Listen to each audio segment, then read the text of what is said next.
teach the art. You still they never had this. Number one, never wanna run about the gun. I wasn't licensed to have one. The minute they see me, fear me. I'm the epitome of public enemy. Use, abuse without clues. I refuse to blow fuse. They even had it on the news. Don't believe the hype. Don't believe the hype. Don't believe the hype. Back when I wrote y'all, yes.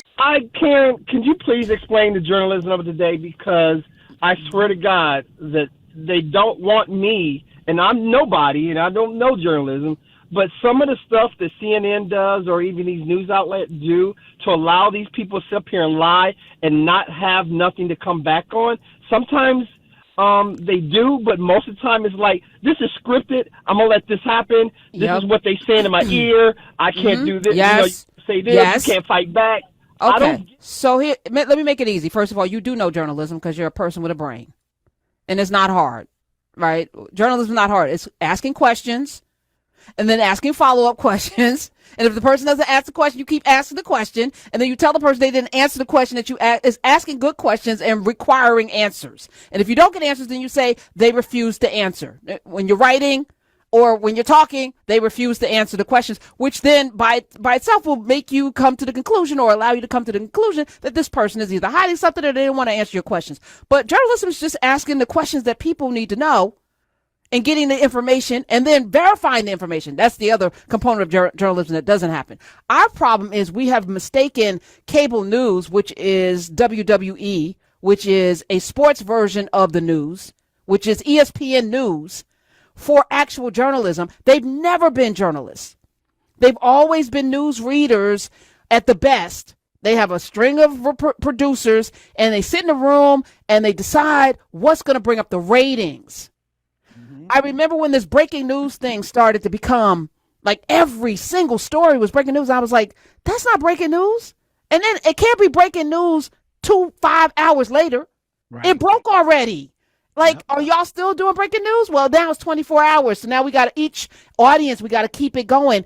And it's for your emotions and it's for your algorithms. It's for your eyeballs. It's not for your knowledge.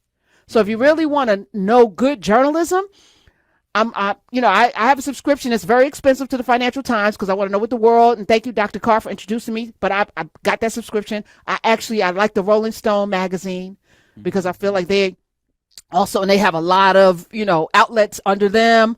Yep. I will read the New York Times, but I got to verify someplace else because they get janky sometimes and they have a particular worldview that may not line up with the truth. They are driven by something other than the truth sometimes. Washington Post is pretty reliable. I'm going to go to AP because they're supposed to be who, what, when, where, why. AP, Reuters, they're supposed to be that and nothing more. Give me the facts.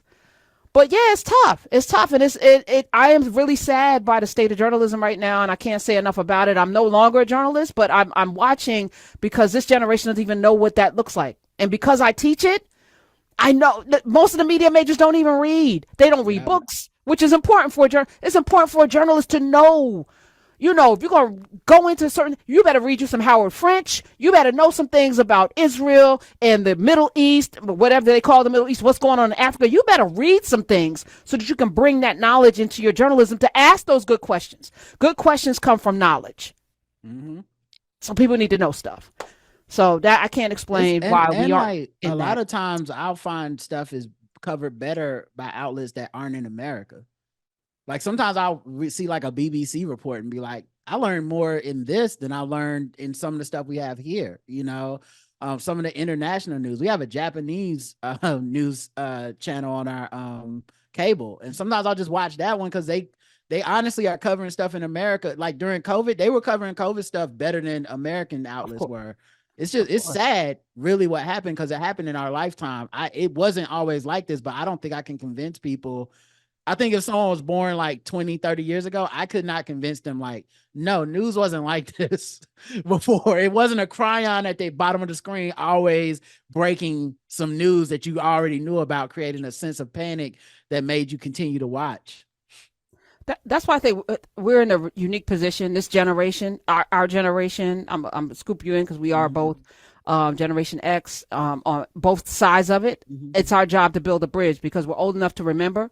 We're old enough to remember rotary phones. We're old enough to remember, you better come in when the lights come on, the street lights. Right. We old enough to remember when you could play outside, when people played jacks and double Right. dutch and kickball. And so, we are old enough to remember. And we also are in this tech space where we Right. understand that we're not like, what's this tickety tock? We know Right, stuff, right. on both ends. So it's our responsibility to build a bridge. And I point. think we shall. Yeah. 866. We're old enough to know what we're losing.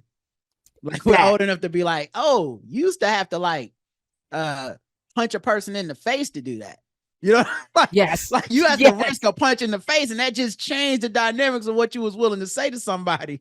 And now y'all don't got that. No, there's no threat of your nose being shifted at all.